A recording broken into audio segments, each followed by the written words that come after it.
Kale goye nale kumputo gadeso kwebaza nnyo webale kubanga tugoberera byonna gy'osinzira okubanga otulabira tukwebaza lunaku lwa Sande 2 z'ennaku mwezi gwa 7 2025 gwe gwa mwaka. Mukama tukwebaza era twaniza omwoyo mutukuvu ajjafuge mu Kristo Yesu mwana Katonda. Amen. Abuza kuba balamusiza mwena abeekumira ku besiriho mwebale okutugoberera mwena abadde mu service nga kulisaayo mu Kristo Yesu. Amen. Kale entalo z'abasumba mu Uganda zo tezigwa. Ono alaga bamwogera bebogera bya bulimba. Ono n'atwala ku poliisi. So entalo zikyagendera ddala mu maaso naye olunaku lwaleero musumba owa Christian Life Church yani Senyonga eddalo limanyi amanyi ga Senyonga Jackson kalo jagategeera yabuddeyo nawe okulabula eri ba bloggers abantu base kinoomu abiva ne mwogera ebigambo bitaliko omutwe n'amagulu ajja batwala mu komera ajja basiba agenda basiba akoya ajja kujjayo omukuomu bitebye video nawe najirabye nendaba comment nenseka nti ye waba yogera ku banani amusiba tebamunyigako aze mu mubiri namusaayi ye bayogera kani yali amusiba ntiteri naye awulira akaliro akigumire yesaawa eyokuwulira akaliro ke yakoleeza kati saa zino kikyuse mundu emutunuddemu kati atukuwe Pastor Jackson Senyonga wa Christian Life Church abamu mumanyi nga Pitu Fire ba fire wali CP5 P5 erere ngeri yafuuka Pitu Katonda wange kale ng'alabula nzo kubanga oli omu ku babloga wegendereze oba oli omu ku bantu agenda nga basamwasamwa ebitaliyo ebigambo alabudde agambye wiiki eno ng'etandika si yenkya bagala kujjayo omukuomu bamuyingiza akaguli soka abitebye byayogera agati olwala olutawo ne lugaana ne lukwefuulira lyakwogerako okwata bukwasi kale leka tumukuwe Pastor Jackson Senyonga ate toyongere. Today I am soft. Olwaliro nzize ndi mukakamu. But I'm sending a warning. Naye mpisa okulabula. And these are not verbal words. Ate bino si bigambo bugambo. No, we are going to act. Tugenda kukola ebikolwa. Before next week is over, wiiki ejja nga tennaba nakuggwako. you will hear. Ogenda We're kuwulira. going to take one of them Tujja kukwatayo omu into accountability. alina okuwembalirira ku bye beeyogedde. Who is that person? Yaliwo oyo. Don't worry. Tofaayo. You will hear. Ojja kuwulira. You will hear. Ojja kuba owulira. Amen. Sooka nsomere Yakobo. nya kale ekitabo kya Yakobo nyimu abula bannange basumba ba Uganda sumba be Uganda egamba bweti agamba nti entalo zivaawa n'okulwana kuvaawa mu mmwe singa ate balwana ku lwa Yesu agamba bali kulwana na Sitaani kituufu naye balwana mubiri ani asinga abagoberezi ani asinga obuganzi mu State House mafuta bali mu ebyo fete bituyamba wali abamu nga bagenda kufa nga tewali nyina mu State House abasumba bamu abantu kati golwana mu State House obeere muganzi bakutegeere efe bete bituyamba nga ffe abakkiriza twagala mmere namu etuzimba ey'omwoyo Mukama agamba kyeri obulamu bwange kintu ng'ekyo gy'oba ompa naye kale g'ojja katuuti n'omala ssaawa nnamba otunyumiza ntalo zo ze watandika emyaka 2 emabega affe biba tebituyamba ebitugasa tebituyamba so entalo z'abasomba abo mpitirivu basomba abo mu Kampala amanya gwe mutima gwa Uganda Kampala kati gwe mayagala abe nga yafuga nze ndi waggulu nze Kampala yange nga yayogera buli omu n'akola ki n'awulira naye kakati we munadda nti buli aboogerako mumukwala ne mugenda siba bangi ekituufu alijja kusanga nga mmwe aba bakozesa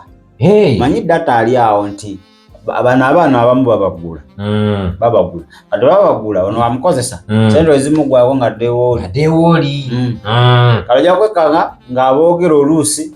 oba baliko ku saidi ye abaana ne badduka kakati si birungi era ngaffe tetwana mu binamusaala era awo n'obakwata bajagamba lwaki abakudde kiki kyakweka ki awo nga boogera akati asirise takola ki teyejjusa munnaye baleeza pasita bireke byesonyiwe entalo naawe gwe wazitandika wazirimu akibuulire saawa ensonyiwe gwe buulira njiri ate banaabeerako ebyo paka ate basobola bibeera weka gwe wasize okwogerako nti nedda yesu bakola ki bamwogerako ne bewayogerako nabo webali babivaako balinga abataliiwo babyesonyiwa naye nze waliwo nawuliddeko mwagamba nti olutalo olusaika luli wakati we ne kakande ne kakande owokubiri ate munaga we yali avumanga wano kakande teyamuddamu wadde n'ekigambo n'ekimu kakati wali abatandise omuddamu nga bafubutuka eyo ewa kakande saika bayagala okunyweza omukuumu ate mwena mulina amagye abasomba bano Uganda balina amagye bona balina amagye kakati mwe abamanyi awo e Kampala awo abasomba aba balina zi TV waliwo atalina amagye ubeera mu Uganda yawo wano wenyini mu Uganda empya ndowooza gye nayingiramu nze bonna balina amagye eri atalina amagye abamu nzolooza balina battalion namba babakuuma very strictly abatambulako abamu balamuleeyo olowooza baleeya nti bakkiriza SFC wedde emirimu yakuba ekikonde ku nnyindo n'okiwulira oddamu okwogera nnyindo emererawo akatiko so enjovu ebbiri wezirwanira busubi bukola ki bwebulugwamu kakati nze nsaasidde obusubi nga ze ndiga ezisabira mu makanisa agabo abantu abali mu ntalo zaabwe be bagenda ofiiringa akaliro ate bagenda bayingiza mu ntalo zaabwe munwanireko ate bwemanyi endiga za kuno noyogera ku pasita we zitabuka sagamba nze oba agenda pasita oyo waba wageena agenda naye mugambiringa gwe statement gyokola ogere mugenda olw'omuntu bana tebasaaga lwaki togamba oba yesu wageena kangende naye mugeera nandi kati onaalabikako aliwa ono pasita gwasanga mu bukulu buuza nako gwasanga mu bukulu osula naye so nze badde nkubiriza nga abakkiriza buli omu adde ku nkondo afe ku bimukwatako buli omu afe ku bibye fa ku kyakutwala okunoonya yesu entalo z'abasumba zeekole ki zeesonyiwe baleke balwane byabwe abo emabegako eyo baali eki baliko kimu abo bakubekuba abo baaliko eki baaliko kimu babalinnya mu kimu emabegako nga lidde zalokote zinabakuweera nga waliwo top impact abasumba abo bali eki bali kimu naye kati buli omu kasita yafuna radio TV teri yeeguya munne beekuba ebizuka kituufu teri kumanya ti buli omu munene kati buli omu alaga obunene bwe bwenkana butya kituufu ekyo ekyo tekina gye kitwala ng'omubiri gwa Kristo tuba tudda bwezi mabega bamukweswaza bakudda mabega abalirokose tubaggalira kituufu abalimu abamu ne beesittala ne baweta so tebituyamba ebyo ebyokulaga nze asinga singa tulwa n'okulaga nti Kristo y'asinga kikyandibadde kintu kirungi nnyo era kyali tuzimbye ng'omubiri gwani ogwa Kristo naye tunaddawo ne tudda mu ntalo ez'ekisirusiru ekyo ezo za kisiru kuba Yesu tafunamu oba olikulwa na personal gain abamu atankula entalo kati munoonyenga gye muzibuukamu abamu babayisaako eggaali ng'enjoga ennaku zino akuli waggulu kati oyagala engeri gy'omuwanulayo naye nga tekisoboka zentaza basumba bawannu teri ali ku kituufu alwana kituufu buli omu ali kusikaza wuwe personal interest ezibajjudde naye omusumba ali eyo wekola omulimu ogwakuweebwa bali baleke Abesonyiwe. buli omu abeera accountability Yiye. Wagala buli omu atandika kusiba bamwogerako basibe buli omu alina ssente ono eba nasiba ababe ng'agenda ajjayo n'olwo eba nasiba ababe nga agenda ajjayo akali gwe mukazi wattu ali kusaba Mukama akujjukire weyingiza mu byeyo tolina ssente tolina looyo najja kuwaga yogera nze njafuna balooya akuveemu bali abasajja bazibu akati noonya Yesuwa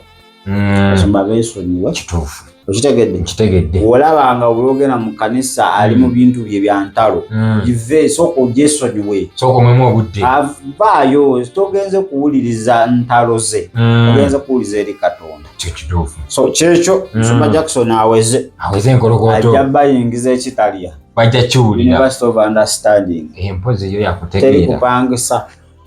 oba atera ndo kyagenda okukonkola tebakonkonye teri kupangisa mmere yabwere era oba olemereddwa ensi nga tolina wakulya tolina wakusula oyingira buyingize ogenda kitalya bannange kale obadde mulabi mulungi nnyo okuba gye twatandikidde Mukama akumpeera omukisa kale katono katono wetunadda bugembe banseseza ne bujinga buli omu yasabidde munne esaala bwe yasabidde bujinga abaana bakomewo omutima tima b'abaana nga abaana bamuluma ndowooza agenze wa mukulu munne bankanya amafuta nteeko ku mikono abaana bakole ki bakomewo nalabako abemabega ng'agamba ekkanisa muyimise mukono nsabire Susan azaale abalongo bali babaganyi Mukama awoona abalongo naye ekyo banga okunamidde muzibe nti ajja kundaba ate alaba ki oba odagira bweri kale katwetolemu ku katono nakwanga ate tukomawo